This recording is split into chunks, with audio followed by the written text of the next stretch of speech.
There are moments in a man's life when something feels slightly off. Not in a dramatic way, not in a way you can easily point to. It's quieter than that, like a shift in the air when someone enters your world emotionally before they ever say a word. And if you've been feeling that lately, don't rush to dismiss it. Because sometimes what you're sensing isn't imagination, it's recognition without confirmation. Now, I'm not here to tell you a fairy tale about destiny or some perfect romantic timing that magically solves everything. I'm a psychologist and I've spent enough years sitting across from people who almost knew something was happening but talked themselves out of it. And I want to talk to you about that space, that strange in-between space, where someone may already feel deeply drawn to you but hasn't said it, or can't say it yet, or doesn't even fully understand it themselves. You might notice small things, a message that comes a little faster than it should, a hesitation before they leave a conversation, a softness in their tone that doesn't match anyone else they talk to.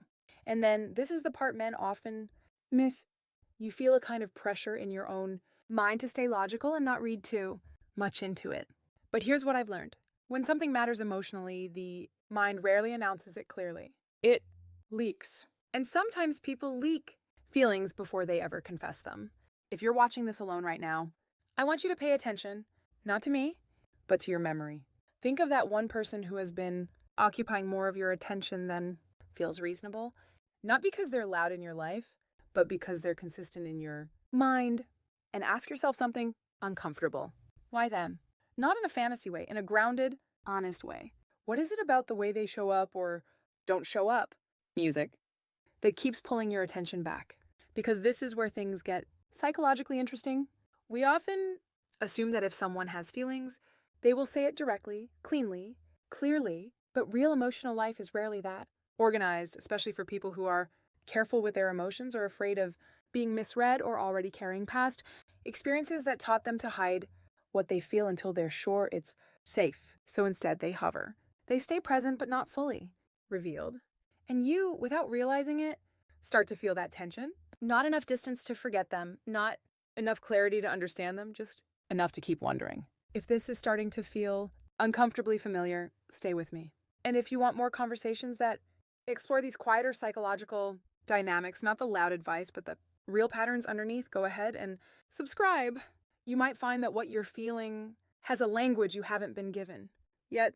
Because we're just getting into what this really means, let me slow this down with you, because this is where most men start to second guess themselves and lose the thread entirely.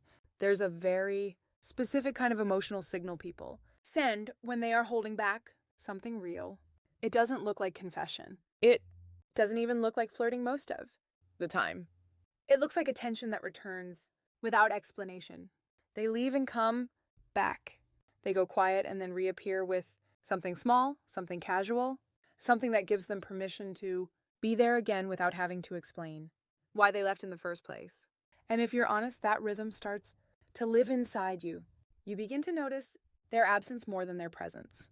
That's usually the first sign something emotionally meaningful is forming, not the presence itself, but the space they leave behind. Now here's where your mind can trick you. You might start building a narrative. Maybe I'm imagining it, or the opposite. They must feel something strong. Both are attempts to stabilize. Uncertainty. The brain hates emotional ambiguity. It will rush to fill the gap with either doubt or fantasy. But what I want you to sit with is neither of those, just the pattern. Because when someone is developing serious feelings, especially feelings they don't feel safe expressing yet, they often become inconsistent in ways that feel oddly personal. Not disrespectful, not dismissive, just unstable in proximity. Close then, distant. Warm, then controlled. And here's the part I need you to hear carefully. This doesn't automatically mean they are desperate or overwhelmed in the dramatic sense. That word doesn't fit real human psychology. It's quieter than that, more internal, more private. It's the experience of someone noticing their own emotional response to you and not having a clear place to put it. So they test distance. They re-engage. They observe their own reaction, and they learn nothing concrete except that the feeling doesn't go away. Now, from your side of things, music, this can feel like confusion, even frustration, because you may find yourself thinking, if they like me, why not just say it? But that question assumes emotional clarity is always accessible. Music, it isn't. Many people don't confess feelings because they're still trying to understand whether those feelings are safe, reciprocal, or even real enough to name. So instead, they stay in orbit and you become aware of them in a way that feels slightly intrusive. Not because they are doing anything wrong, but because your attention keeps returning to something unresolved. If you've ever found yourself rereading messages, music, or noticing patterns in how quickly they respond, or feeling a subtle emotional shift when they appear again after silence, you're not just overthinking. You're perceiving structure beneath behavior, music. And the question is no longer whether something is there, it's what you are. Going to do with the uncertainty of it, there's something I want you to consider that most people miss when they're trying to decode someone's feelings. It's not just what the other person is doing, it's what your nervous system starts doing around them. Because attraction, real attraction, the kind that lingers, doesn't only live in thoughts. It shows up in how alert you become, how quickly you notice small changes, how certain moments stick longer than they should.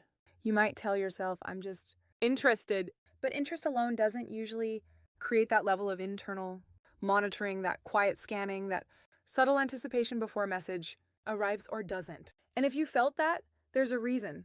Not because something is guaranteed or predetermined, but because your mind is responding to inconsistency mixed with emotional relevance.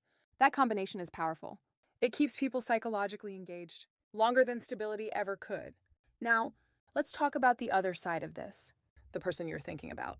If someone does have serious feelings they haven't expressed, it's rarely because they don't understand their emotions at all. It's usually because they are managing risk internally, not social risk in a dramatic sense, but emotional risk. The risk of being seen clearly and not being met there. So they stay careful. They give just enough warmth to stay connected, but not enough clarity to feel exposed. And from the outside, that can look like mixed signals. But internally, it's often more like hesitation layered over curiosity, layered over attachment they didn't plan. 4, here's the part that tends to stay unspoken.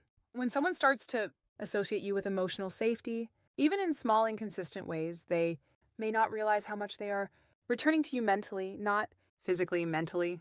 They replay conversations. They reevaluate moments they brushed off at the time. They wonder if they revealed too much or not enough. And then they reset and repeat the cycle. Not because they're trying to confuse you, but because they're trying to understand themselves. And you, on the receiving end, feel that unfinished quality, like something is happening just outside your reach. Close enough to feel real, not stable enough to name. This is where many men start to overcorrect. They either pull away to regain control or lean in harder to get clarity.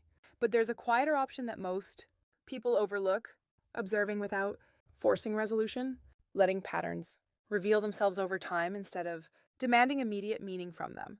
Because sometimes what you think is someone desperately trying to tell you something is actually a person still learning whether their feelings can survive being spoken out loud, and that difference matters more than it first appears.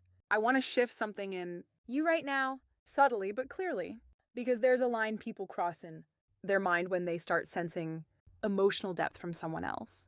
They move from noticing to decoding. And once that happens, everything becomes evidence. Every delay, every quick reply, every silence suddenly has meaning assigned to it. But real human emotion doesn't behave like a puzzle that can be solved cleanly. It behaves more like weather. You feel it shift before you can explain it. Now, if someone is carrying serious feelings they haven't expressed, one of the most telling signs isn't intensity. It's restraint under emotional pressure. That strange balance where they keep acting normal, but something underneath them is no longer normal at all.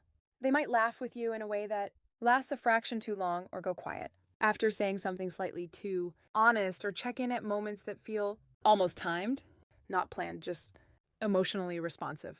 And what makes this complicated is that none of it is proof on its own. That's what keeps people stuck.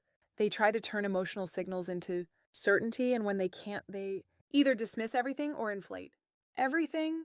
But here's what I've seen over and over in real conversations with people who eventually did confess feelings they had been holding for a long time. They rarely felt ready. They felt pulled toward honesty and pulled toward self-protection at the same time. So what you see externally is a kind of controlled closeness. They stay near your emotional space, but they don't fully enter it. Not because they're playing games, but because they're managing internal tension they don't yet know how to resolve.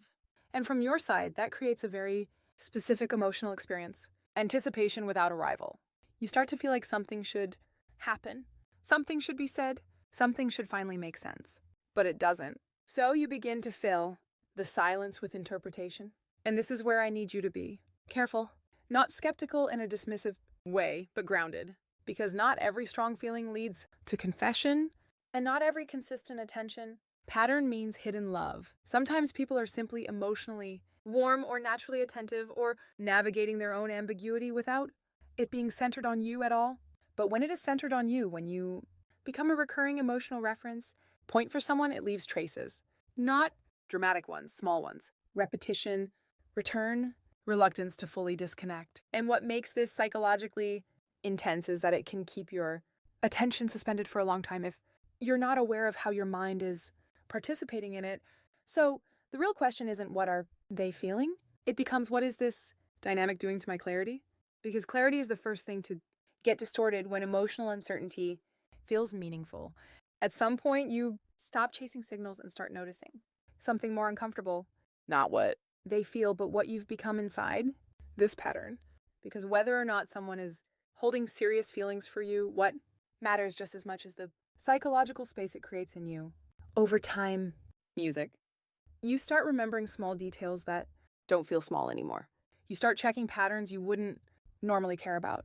You start feeling a subtle pull toward their presence that has less to do with logic and more to do with anticipation. Like your mind is waiting for something to resolve that never quite resolves. And I want to be very honest with you here. This is where people often misread the entire situation. They assume the intensity they feel must be proof of the other person's hidden intensity. But sometimes intensity is simply what uncertainty does to attention when it stays unresolved for too long. Now, music, does that mean there's nothing there? No, not necessarily. There are absolutely moments in life where someone is carrying real unspoken feelings, where hesitation, inconsistency, and emotional restraint are not signs of indifference, but signs of internal conflict. A person trying to protect themselves while still being pulled toward connection. But here's what I need you to understand. Clearly, even if someone does feel something deeply for you, your life cannot be built on what remains unspoken. Not because feelings aren't real, but because silence is not a relationship structure. It's a state of waiting. And waiting emotionally is never neutral. It changes how you see yourself. It changes what you tolerate. It changes how you interpret your own instincts. So when I hear this idea, someone very special has serious feelings for you and is desperate to tell you, I don't want you to think of it as destiny approaching you. I want you to think of it as something more grounded. If someone truly has feelings, they will eventually move toward clarity, even if imperfectly, even if slowly, even if awkwardly. Real emotion doesn't stay permanently trapped in silence forever. It pushes toward expression because it becomes harder to hold than to release. But your role in this is not to decode every fluctuation of behavior until you get certainty. Your role is to stay anchored in your own awareness, to notice when curiosity becomes fixation, to notice when attention becomes emotional dependence on unpredictability, and to allow space for something more stable than guessing. Because the truth is, if someone has something real to say to you, life has a way of making that moment unavoidable. Not dramatic, not cinematic, just clear. And until that clarity arrives, the most powerful position you can hold is not pursuit, not assumption, not denial. It's grounded awareness, the kind that lets you see someone fully without losing yourself in what you still don't know. And if you've made it this far, it probably means part of you already understands that distinction. Not everything felt deeply is meant to be acted on immediately. And not everything uncertain is meant to be solved alone in your mind. Sometimes it's just meant to be seen clearly enough that it stops controlling you.